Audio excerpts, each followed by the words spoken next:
Hey guys, hope everybody is well. I've been meaning to film this video for the longest time, but it's just taken so long because obviously since I've had Mila, my life has been turned upside down, and I'm just figuring out how to like be a mum, still work, stay motivated, because all I want to do is just like be with her 24/7 and just cook her and just... But anyway, so finally got around to doing this video, 6 weeks postpartum. I'm going to talk about like the real tea of childbirth, like things you don't, like people don't really talk about, things that I wasn't expecting. Yeah, I'm just gonna go into detail about that. But before I start, I do want to I don't want to scare anyone, so anyone who's about to be a first time mum, just bear in mind that although it's like a really difficult childbirth, and I'm going to say some things which might be like, oh my gosh, it's the most beautiful, magical experience ever. I literally can't explain how amazing it is to go through childbirth. It's honestly like the most amazing experience you'll ever have in your life, and I went into it kind of with that mindset. Like I was actually really excited. It's just such like a magical, it's just so mad like how we like birth a human, like it's just crazy. So I was really excited, and it's like it's not something that happens often in life, so yeah, it's just amazing. So don't be scared, like you should be super excited. It's magical. I would do it all over again. For me, the after part of childbirth was worse, but we'll get into it. I have my tea ready and thought this mug was appropriate. Love. Another thing I want to mention before I get into it is it's really true what they say, like you don't know love until you have a child, and you just can't explain the love you have for your child. Like instantly, the second like I held her, I'm gonna get emotional.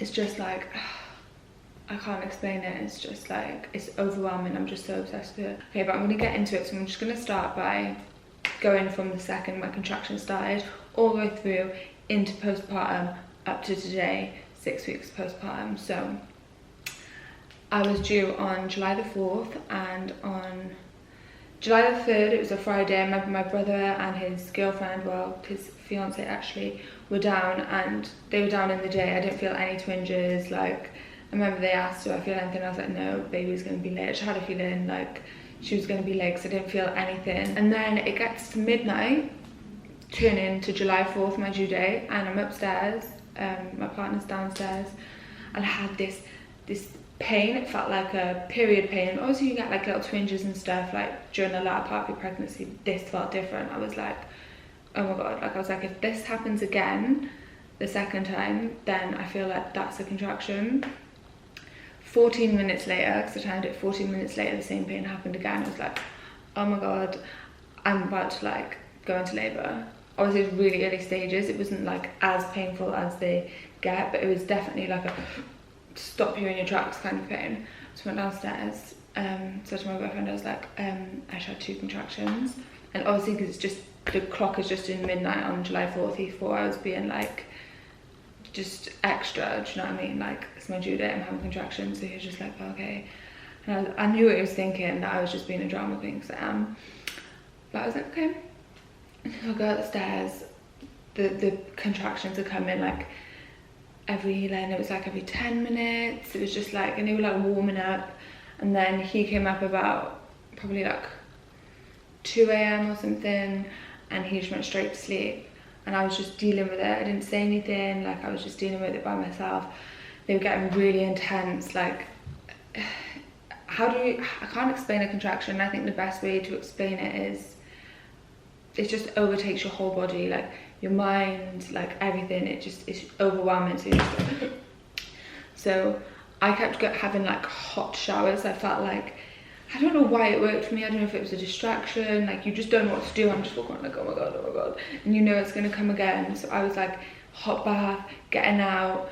This might be TMI, but I was pooping all the time. Like it's just like, do you know when you have really bad period pain, so you just go to the toilet and try and like poo the pain away? Like, so I was doing all of that. I was just, it was a struggle. And then I remember it was like 4 AM, and I was on the toilet, so much pain. I thought, do you know what, he can wake up now. I remember like I was saying his name, he wasn't reacting. He was obviously fast asleep, but at this point I knew I was really in labour. I was like, he needs to wake the F up. So I got something, don't know what it was, just threw it at his head. I was like, wake up. He's like, what? I was like, I'm really going through it.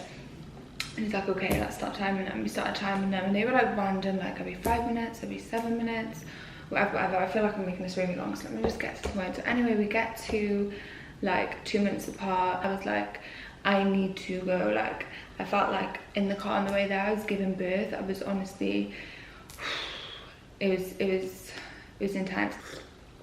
Get to the hospital. Apparently, if you're not 4 centimeters dilated, you get sent home. And I was like, I'm absolutely 4 centimeters dilated, because if like this is less than 4 centimeters, holy shit, like what have I got to come? Get there, I'm in a wheelchair because I can't walk. Get up there, then they check if I'm dilated. I'm 3 centimeters, and I was like, oh my god, please don't send me home. She's like, I'm not gonna send you home because like you're really close. She's like, we'll get your room and stuff ready, because I was in the birthing center, not like the labor ward. Birthing center is more like it's like the water births. You have the midwives, but you don't, if you want an epidural and stuff, you go to the labour ward. This is more like chilled vibes. So I went on the chill vibe with the water birth and all that stuff. So she's like, we're gonna get your room ready, it'll be ready, just go downstairs, we'll try and walk around for like an hour, and then come back up. She's like, don't worry if you can't do it and you want to come up, it's fine, just it'll speed up the process. If someone tells you to walk around for an hour when you're in labour, anyone who's been through labour will understand, like, you are not trying to walk around anywhere. Like, anyway, to go downstairs. Oh, and she was like, try and get some food, like get your energy up. To go downstairs, go to Costa. I get the fruit coolers from Costa, so I got my favourite fruit cooler, got a sandwich or whatever, one sip of the drink, one bite of the sandwich, spewing everywhere. Oh, prior to this I already spewed just outside the doors to the ward. So I'm just walking around the hospital spewing, just throwing up on the floor. My boyfriend's like running around trying to get people to clean it up. I'm like, he's running off getting someone to clean up my sick. I'm having a contraction, people are walking past and I'm like, ah! Like, oh god. So I was walking downstairs, I think for about 40 minutes, and I was kept saying, take me up to the room, like I need gas net, I need something, like help me, like. And then my boyfriend was like, no, come on, just walk around. So I thank him for it now. At the time, I was getting really pissed off. I was like, take me to the effing room, like I'm not walking around anymore, can't do it. 45 minutes, come back up, and I'd gone from 3 centimeters to 6 centimeters, which is really good, because they said usually that takes like a good few hours. So at this point, I'm well into my labour. If you haven't seen the labour vlog, I should have said at the start, if you haven't seen it, check it out. But basically from there, it got really quick. Let me speed up to the push-in part. So obviously, like at this point, like the more you get into labour, when it gets just before the push-in part, the contractions were so close together. There was a little stage where I got in the room, I had my gas and air, had Janae Aiko playing like the whole way through, which is funny because Mila, like when I played Janae Aiko, she like it really calms her. But anyway, had a part where I was vibing, like weirdly I was kind of relaxed, like I was breathing through the contractions. Then it was nearing the pushing stage, like I don't know, I guess I was just nearing 10 centimeters. All relaxation went out the window. I was just like, oh my god, please let this be over. Like, when's she gonna come? I can't do this anymore. Like, you just feel like you can't do it anymore. Like, you just feel like, so every contraction you have, you get weaker and weaker. It really takes it out of you. So you just feel like you can't do it, but you can, guys. You can definitely do it. And then I said to the midwives, I was like, I need to push, like I need to push her out. And they were like, well, we have to check your dilate first. And at this point I was in the water, the birthing pool, and I really liked hot water. I felt like it kind of took a teeny bit of the edge off. But getting up and out the bath was like, that was like my worst nightmare. I'd have to come out to be checked to be dilated. It took like ages to get me out, because every time they went to lift me, I was like, no, I've got a contraction. And like when you have a contraction, like you just can't move. And they finally got me out. I'm on the floor now in agony. Oh, I'm getting emotional thinking about it because it was so intense. They checked me, they were like, okay, yeah, like you're 10 centimeters or whatever, you can start pushing. And I wanted to go back into the bath, but I didn't have it in me to get up from the spot on the floor I was back into the bath. Got it in me, went back over. I think my boyfriend carried me, I can't even remember. Anyway, I'm back in the bath now for the push-in. So my push-in lasted like an hour. Oh, contraction part was so bad. I was like, for some reason I wasn't really scared for the pushing part. People never, when I've spoken to people about labour, they never really mention the pushing part as being like super painful. But for me, like, I will never ever forget that when I started crowning, when her head started crowning. Oh my god. When you start crowning, so crowning means when the head is like in the canal. So I think she was, I don't know how long she was in the canal before, like you lose track of time with the crowning. So her head's coming out your whole stretching, which is agonizing. Like it's, you just feel like your whole beneath is gonna rip open. So like when the contraction comes and they say push, you want to push to get it over with and for the pain to stop, but you're also terrified because it literally feels like everything's gonna split. Like the way you're pushing, like you're pushing so hard that you feel like you can poo yourself. So the crowning, so it's like she's coming out and I just can't push hard enough to like pop her through. So she gets it there and then it goes back in, there, it goes back in, there, and that kept happening. And then remember they said to me at one point, because they keep checking the heart rate, they said to me at one point, you know, you need to speed this up because baby's heart rate's getting lower. So that's when I was like, right, next push. I think after they said that, the next push, her head came out. But you can't do anything apart from scream when you're pushing. Anyone who doesn't make a noise when they're pushing, like, you are like superwoman, because I screamed her out. Anyway, head was out, and then this is the part in the vlog, if you've seen it, where I go, I'm scared, because the next contraction, I knew I had to like push her whole body out, and I knew it was the shoulders. And I was just so scared. But anyway, she came out on that next push, and I was so exhausted. Like, I remember during the labour, before like I pushed her out, I was saying like, I just can't wait for this to be over, I need to sleep, I'm exhausted.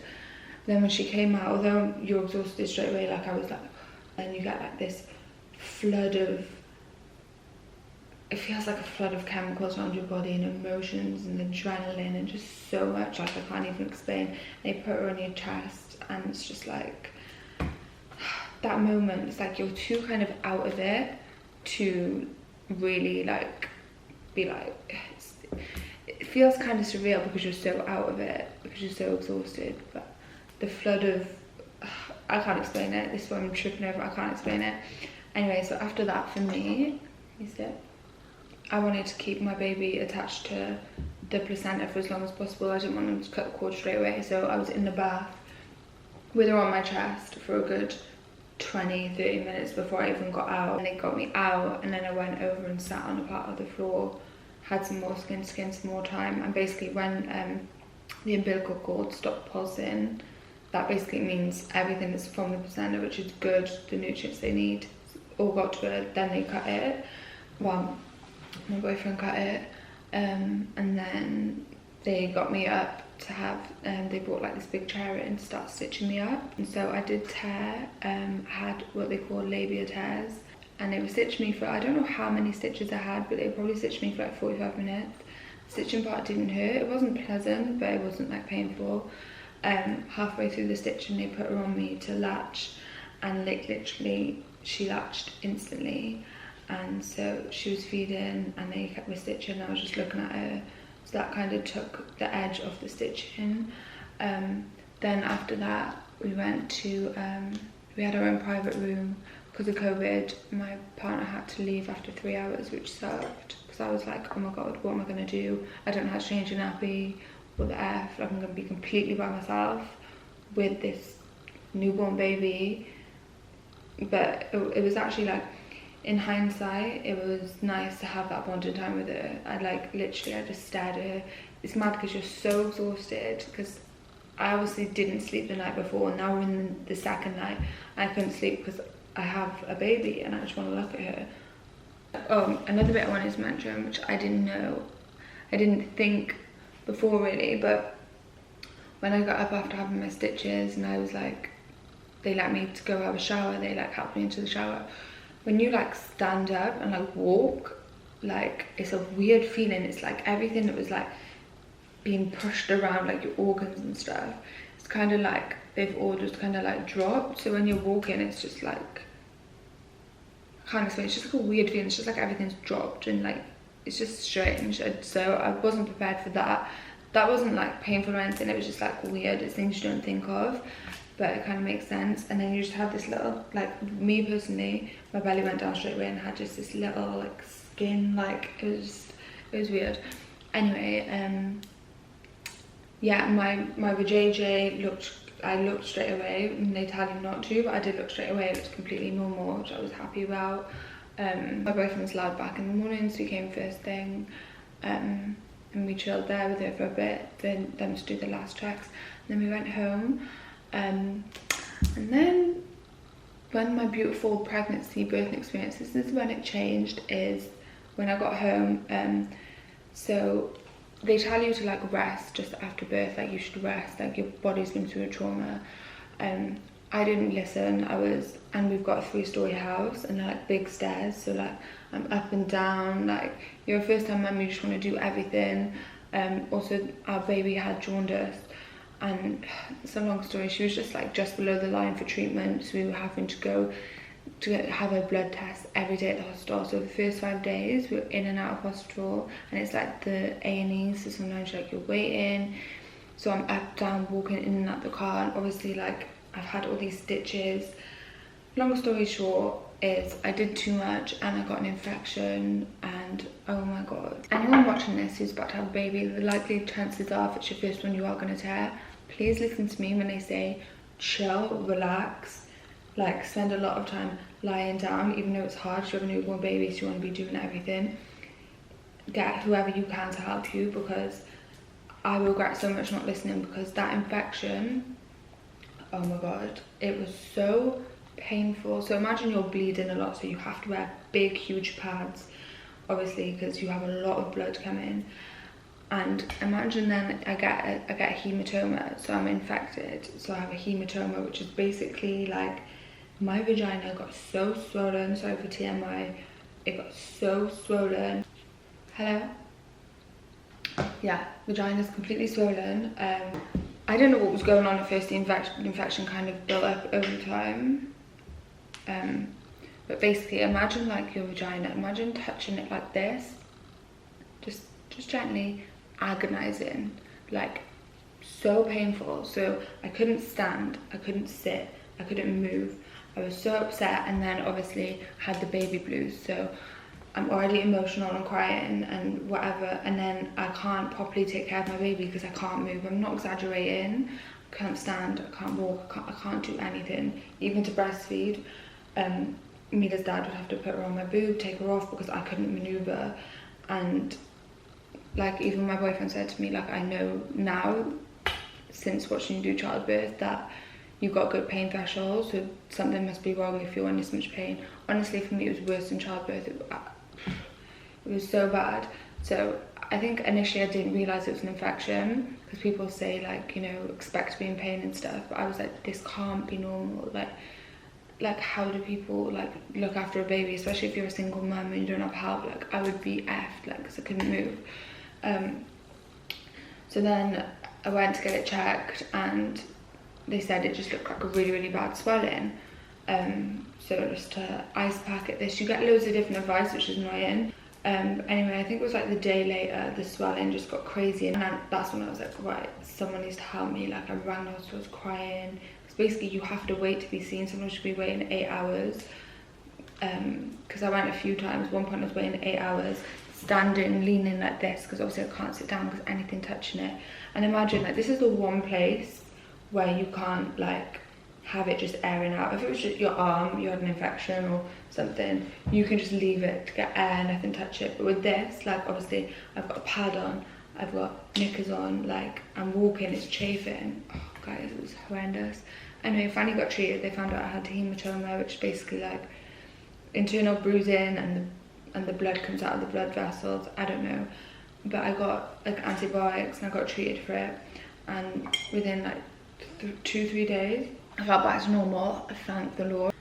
Yeah, then about a couple of days later, I then got a new infection, which I don't know why my body kept getting infections. It must just be like post-pregnancy, I don't know, but I was just obviously just getting prone to getting infections. So it was actually on a shoot, which I'm going to upload. I'm going to make it the video after this probably. It was my first shoot since having Mila. It hit me like, basically I had a UTI. I didn't realise at the time, but it felt like the pain in my back was horrendous. If anyone's had a UTI or kidney stones, you know that pain you get like in your bottom back, like in your kidney? That's the closest thing to a contraction. It kind of feels like a contraction. So if you've had that, imagine that type of pain. That's kind of what a contraction feels like, but the contraction's worse. Obs, but yeah, like that feeling like you can't move. So mid-shoot, I was like, oh my god, like I don't know what to do. And it's like there's nothing like relieves it. It's like you can't sit, stand, lie down, nothing's relieving it. I ended up stopping the shoot, getting in the bath, having a hot bath, just laying there. It's horrendous. Eventually that pain like went, thank god. Because it went, I just left it, and then the next day it hit me again. It like hit you all of a sudden, and I like could not move. I was crying. I was at home this time. My boyfriend was like, just go to A&E, because like I ignored him the first time and he said, you obviously have an infection on this with the stitches, and then it got worse. So this time he was like, don't ignore me, like just go to the hospital. They gave me antibiotics, and within a couple of hours like the pain had gone. And now I'm up to this point. I haven't had any more infections since. Like I feel like back to normal. My vagina looks, and I know people get scared to look at your vajayjay after, but to be honest, like when she stitched it, I remember saying to her like, can you like, you know, go extra tight, like make it look cute. But yeah, she actually like stitched it really tight, so if anything, down there looks better now than it did before. Yeah, and that's pretty much it. Other than that, if I didn't get the infection, I feel like the pain wouldn't have been bad. Like my stitches were fine, because it was only the one side, the left side, that got infected. So the right side of my vajay felt fine, the left side was in pain. So I think if I didn't get that infection, like obviously you're sore and like you're a bit like sensitive and stuff, but it's nothing unbearable. So hopefully that makes like anyone watching this feel better. Just avoid getting an infection. So that means rest, rest, rest. I really wish I listened when people said take your time and rest, because if you don't, like you will end up like you can't heal. Like if you don't give yourself time to rest, it's harder to heal. I do want to say like I'm tired, like because I know everyone on Instagram is like, oh my god, you snapped back so fast, how did you do it, blah blah blah.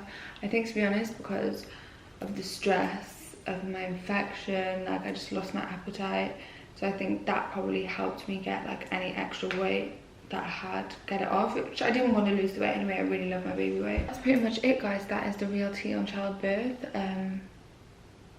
I'm gonna do a Q&A. I know you guys, I asked on my Instagram to send me questions, so I'm gonna do that. Let me know if you want me to, like what you guys want to know, like if you want me to film something like what I actually used in my hospital bag, what postpartum products I use. Just let me know in the comments below what you want me to do, because yeah, obviously like I don't have much time to film like right now, and I'm trying to figure out like her routine and my routine. So when I do film, I want it to be worthwhile and things that you guys actually want to see. So yeah, let me know in the comments below.